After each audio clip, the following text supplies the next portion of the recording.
So I'm reflecting on reading that I did today from this book called Conversations with God. Very good book. I opened it to a random page. I haven't read it. It's been sitting on the shelf. And you know what's funny? Here, let me show you. It actually has a written note in it for, I bought it on used, like thriftbooks.com or whatever, and Sandy or I don't think it's Sandy. It's I think it's Candy with a C with a, anyway, that's not important. Look at the date. 8/6/97. You know what today is? Today is August 6th.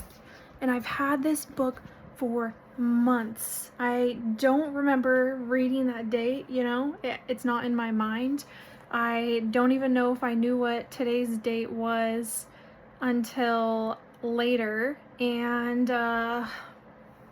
just kind of blew my mind. Anyway, I opened it up to a random page and I got absolutely hooked into reading it, and the format is kind of like a question and answer with God, and it's a very beautiful format. Love the answers. I judged it before reading it. I was like, this is going to be some very Christian book, but I'm trying to learn more about the Bible and ascended masters like Jesus Christ and those teachings. And I was so pleasantly surprised by what I read.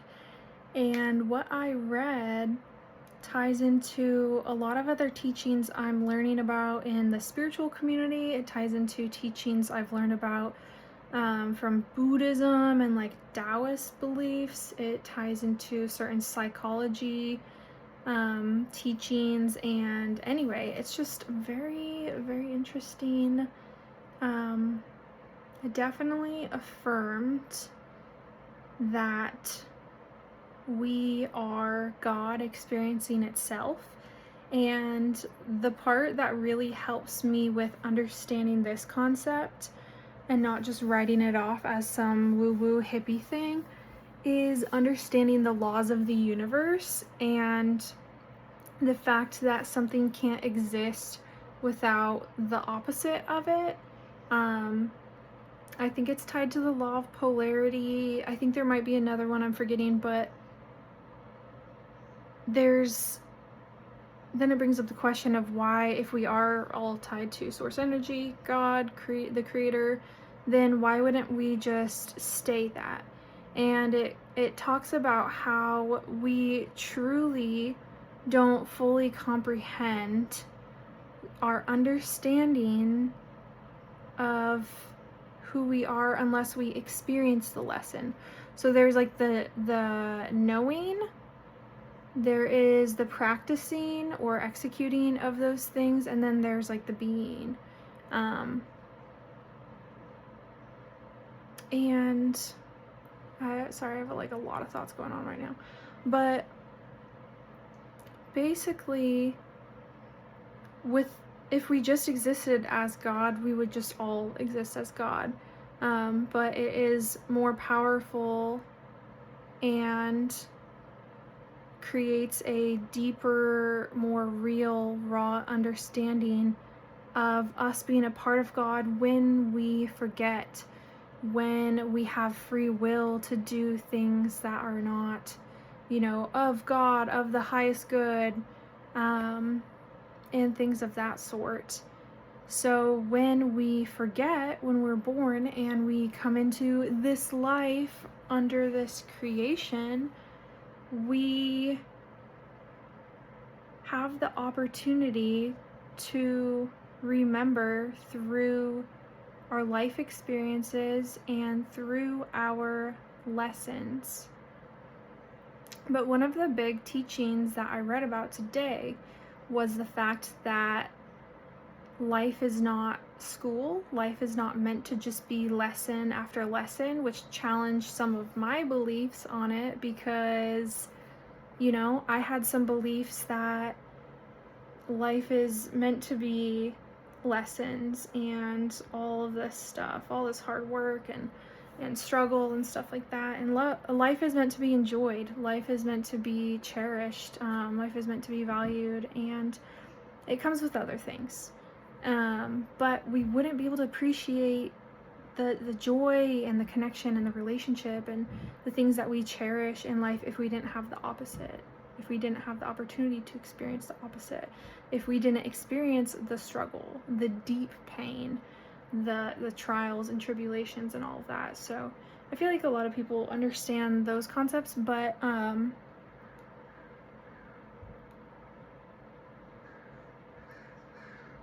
the very essence of God and of creation, it's just so beautiful how it works.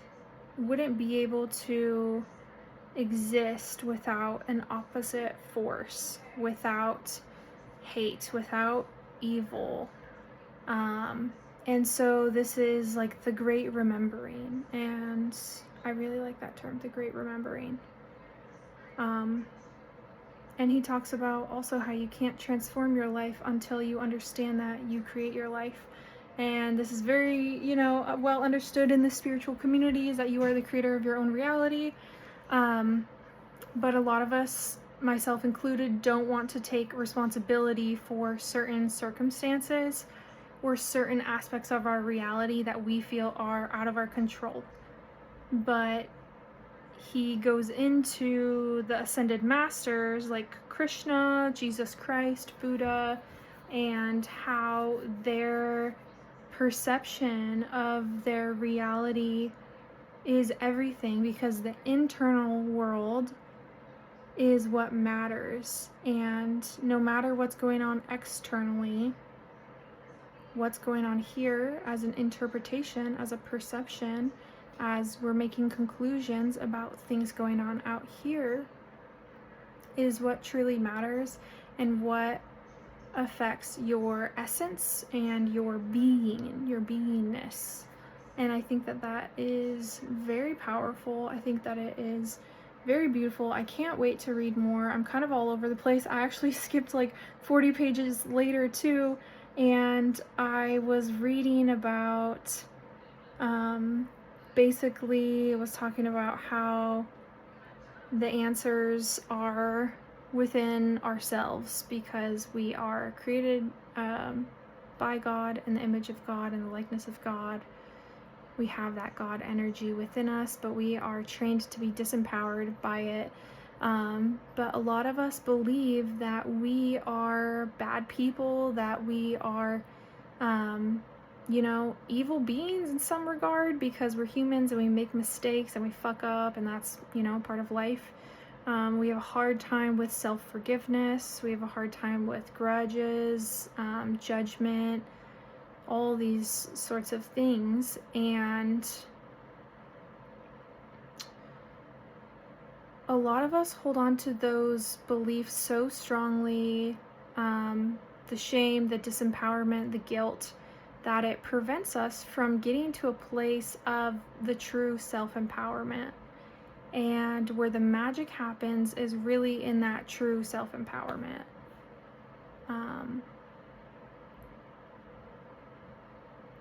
Yeah.